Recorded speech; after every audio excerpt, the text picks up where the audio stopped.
रामैया डोसा की दुकान और रंगैया समोसा की दुकान लगाकर बाजार में एक दूसरे के सामने कई साल से दुकान लगाकर चला रहे हैं। अब इन दोनों की एक दूसरे के साथ बिल्कुल नहीं जमती।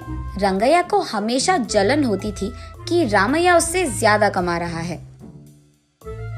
और इतना ही नहीं, हमेशा कोई ना कोई बात पे रामैया से लड़ते रहता है रंगैया। ऐसे उन दोनों के बीच में बहुत ज्यादा नफरत था। एक दिन शहर में पढ़ रहे रामैया का बेटा रमेश घर आता है। अगले दिन वो अपने पिता के बाजार में लगी दुकान के पास आता है। वहाँ चल रही व्यापार को देख रमेश अपने पिता से ऐसे कहता है, पापा, आप हमारे दुकान में ज्यादा ग्राहक लाकर ज्यादा पैसा कमाने के मार्ग नहीं सोचते हो क्या? अब जितना मेरा सोच है उसी में चल रहा है बेटा। जितना भी मेहनत करूं वही कमाई मिल रही है। पापा, मेहनत से नहीं, चालाकी से कमाए जाते हैं पैसे। शहर में इसी डोसा को दुगने दाम में बेचते हैं, पता है आपको? अब शहर के दाम में यहाँ कैसे बेचेंगे बेटा?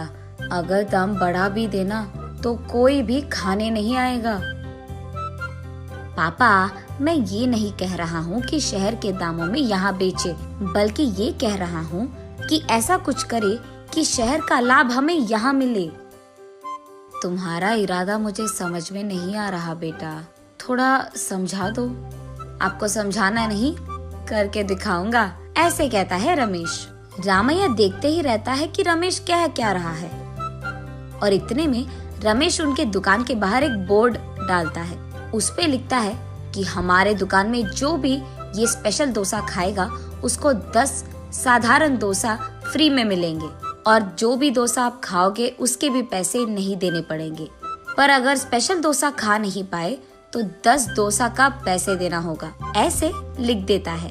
बोर्ड पे जो लिखा उसने वही बाजार में जोर से चिल्लाकर सबको सुनाता है। ये सुनकर बहुत लोग खुशी के मारे उनके दुकान पहुंच जाते हैं स्पेशल डोसा खाने। स्पेशल डोसा खाने के लिए मैं तैयार हूँ। नहीं नहीं, मैं तैयार हूँ।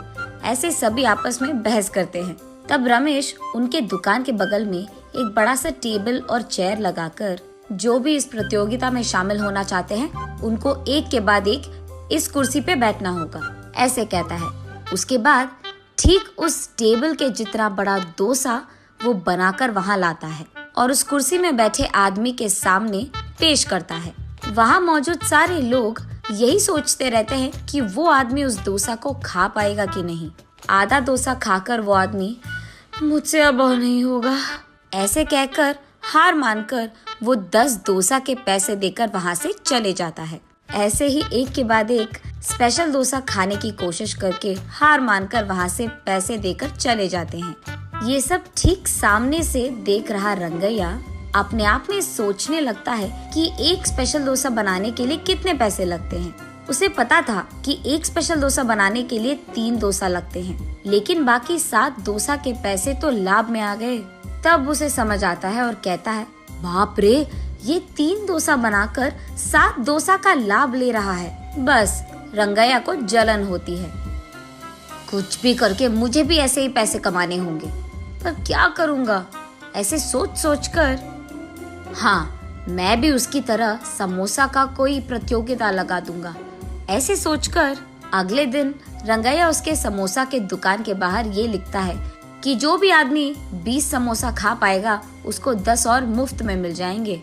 पर अगर 20 समोसा नहीं खा पाए तो 10 समोसा के पैसे देने पड़ जाएंगे। और यही बात चिल्ला चिल्ला कर बाजार में सबको बताता है।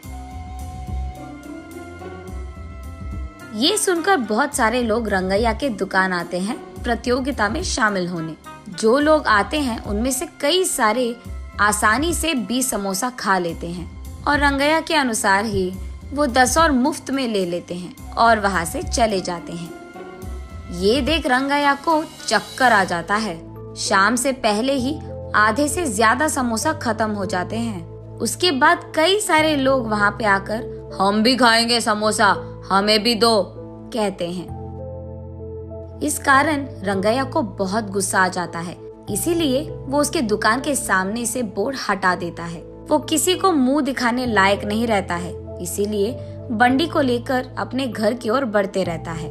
आज तो मैं 1 भी रुपए नहीं कमाया और उल्टा जो भी समोसे थे वो भी बेच दिया मुफ्त में। उसे चक्कर आकर वो नीचे गिर जाता है। आंखें खोलने पर रंगैया एक अस्पताल के बेड पर रहता है। उसके बगल में उसकी बीवी रहती है। मुझे क्या हुआ? मैं कहाँ हूँ? ऐसे पूछता है रंगैया। आपको चक्कर आकर नीचे गिर गए थे, कोई अजनबी आपको यहाँ छोड़ गया, ऐसे कहती है रंगैया की पत्नी। छा, आज सब कुछ नष्ट ही हो गया, सब बुरा हो रहा है। अरे क्या हुआ जी, आप इतने गुस्से में क्यों हो?